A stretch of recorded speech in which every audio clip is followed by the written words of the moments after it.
బూతుల పురాణం ఇంకెన్నాళ్ళు అంటూ సోషల్ మీడియాలో వైరల్ అవుతున్న అంశాలు. విధానపరంగా రాష్ట్ర అభివృద్ధి కోసం, యువత భవిష్యత్తు కోసం చాలా అంశాలు ఉన్నాయి. రాజధాని అంశాలు వీటన్నిటి గురించి మాట్లాడొచ్చు. కానీ ఆ పరిస్థితి ఆంధ్రప్రదేశ్లో కనిపించట్లేదు. ఏ రాష్ట్రమైనా అధికార ప్రతిపక్షాల మధ్య ఒక మంచి వాతావరణంలో ముందుకు సాగాలి. కానీ ఏపీలో గతం నుంచి ఇదే దుస్థితి. ఏ అంశం మీద చేసినా అది రాజకీయ పరంగానే మాట్లాడతారు. అరెస్టులు అయితే కక్ష సాధింపని అప్పుడు వాళ్ళు అన్నారు, ఇప్పుడు వీళ్ళు అంటున్నారు. ఒక పక్క అసెంబ్లీకి వెళ్ళట్లేదు, శాసనసభకు వెళ్ళట్లేదు, మండల్లో యుద్ధం చేస్తున్నారు.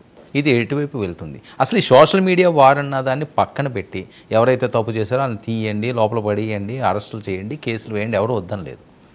కానీ ఇందులో పారదర్శకత కొరవవుతుంది. తనాపర భేదాలు ఇందులో కనిపిస్తున్నాయి. అది ఇక్కడ వచ్చిన ఇష్యూ అన్నది వైఎస్ఆర్సీపీ మాట్లాడే అంశాలు. ఇది ఎంతకాలమో చూడాలి.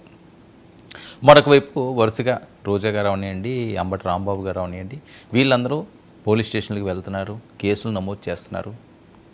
వాళ్ళకి ఏదో రిసిప్ట్లు కూడా ఇవ్వటం లేదని చెప్పి మరొక వాయిస్ వస్తుంది. నిజంగా వాస్తవంగా రిసిప్ట్లు ఇవ్వకపోతే అది కూడా ఒక క్రైమ్ కింద లెక్కే. ఖచ్చితంగా ఇవ్వాలి. ఓకే, ఎంక్వైరీ చేసిన తర్వాత నిజమో అబద్ధమో వాళ్ళు అరెస్ట్ చేస్తారో చేయరో తర్వాత అంశం. అసలు రిసిప్ట్ ఏమో ఎఫ్ఐఆర్ ఫైల్ చేయడానికి కూడా పోనీ మీరు అక్కడ విధి విధానాలు అవనివ్వండి, జరిగిన అంశాలు అవనివ్వండి, సాక్ష్యాధారాలు అవనివ్వండి, ఇవన్నీ మీరు క్రోడీకరించుకోండి. వాస్తవాలు అయితేనే ఎఫ్ఐఆర్లు నమోదు చేయండి. కానీ రిసిప్ట్ అన్నది ఖచ్చితంగా పోలీస్ స్టేషన్కి వెళ్తే ఇవ్వాలి. నిజంగా ఇవ్వటం లేదా, ఇది రాజకీయంగా వాడుతున్నారా అన్నది మరొక అంశం. ఇక సోషల్ పోస్టుల మీద రాజకీయాన్నే రక్తి కట్టించాలా అని చూస్తున్నారా? ఏదో ఋషికొండ ప్యాలెస్ అన్నారు, అది కొంతకాలం నడిచింది. ఇప్పుడు దీని మీద ఫైట్ అవుతుంది. ఋషికొండ మీద కూడా ఈరోజు పెద్ద ఎత్తున రచ్చ మండలంలోని. సో ఇవన్నీ కూడా రాజకీయ పరంగా చాలా కాకరేపుతున్నాయి. మరొక వైపు వర్రా రవీందర్ రెడ్డి పోస్టులు మళ్ళీ కొత్తగా వైరల్ అవుతున్నాయి. అతి నీచపు పోస్టులని మాట్లాడే పరిస్థితి. ఇంక బోరుగడ్డ అనిల్ సంగతి వేరే చెప్పాల్సిన అవసరం లేదు.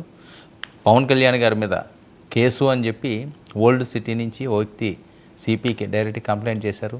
ఇందులో ఉన్న టెక్నికల్ అంశాలు ఏం చెప్తున్నాయో చూసి అప్పుడు దాని మీద కేసు నమోదు చేస్తామని వాళ్ళు మాట్లాడే పరిస్థితి. అంటే టార్గెట్ పవన్ కళ్యాణ్గా అవుతుందా? అసలు జగన్మోహన్ రెడ్డి గారి అసలు వ్యూహం ఏంటి? ఏం జరుగుతుంది? ముద్రగడ పద్మనాభం గారు ప్రత్యేక భేటీ అయ్యారు. సుమారు 60-70 మందిని తీసుకుని వెళ్ళారట కాపు నాయకులందరినీ.